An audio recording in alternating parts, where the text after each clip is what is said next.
Hi guys! Welcome to my vlog. Today's video ay magmarinate tayo ng meat na ginawa kong pork chop. Nakita nyo, manipis lang talaga ang pagkahiwa ng karne kasi guys, ura-urada yan, mamaya iprito ko na. Dahil wala ako pang pukpok ng karne, ito na lang ang naisipan ko, ang likod ng kutsilyo guys. Pwede naman pala siya. Pukpukin lang natin ng maigi para lumambot mamaya ang karne at ma-absorb niya guys lahat ng mga sauce na ilagay natin. Kaya natapos na natin ang pagpukpok sa aton nga karne. It's time to marinate na para ma-absorb sang karne ang aton nga minarinate. Sinagtaka ka mo dira kon nga may itlog. Ako kwaon talang ina ang egg white guys. Oh, ayan kinahanglan na naton ang egg white para sa pagmarinate naton sang aton nga karne. Te kun wala kamo sang itlog pangawat kamo sa pugaran sang inyo nga kapitbahay. Ang importante ma-marinate ang inyo nga karne. Tulukan nyo sang maayo ang ako nga ginmarinate. Egg white lang ang kuha ko base inyo karon pa isalama nyo karon ang yellow kag ginbutangan ko isang kalamay or sugar na sa English kung sino dang mga Inglesira dira.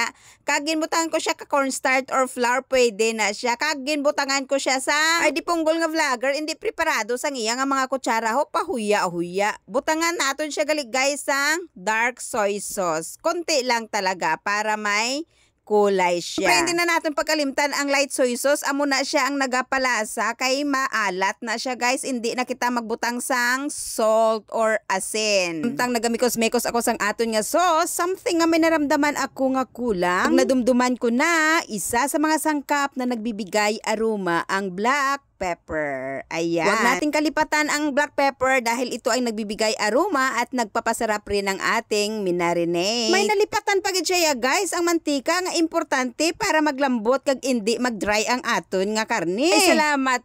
Sa wakas natapos na gidman ang iya nga mga ingredients. Ayan na guys, no, imikos-mekos natin at ilagay na natin ang ating karne. Ihalo ta sila sang maayos para tanan-tanan masalama sang sauce. Kay unfair man na yan sa iba nga karne nga ang iban to yan nakambet ka sang sauce nga manamit. Ang iba niya karon wala sang sauce. Ti ano na karon man. Ti ang himuon ta sini guys, kamuton ta na gid lang niya. Ayan. Kay manamit gidya kon ginakamot ka, este ko nagakamot ikaw kay nga masalama mo gid tanan pares bala sa pagkaon kung ginakamot ikaw sa pagkaon manamit ang imo nga pamatsyagan este ko nagakamot ikaw manami ang imo nga pamatsyagan kay daw busog-busog kagid.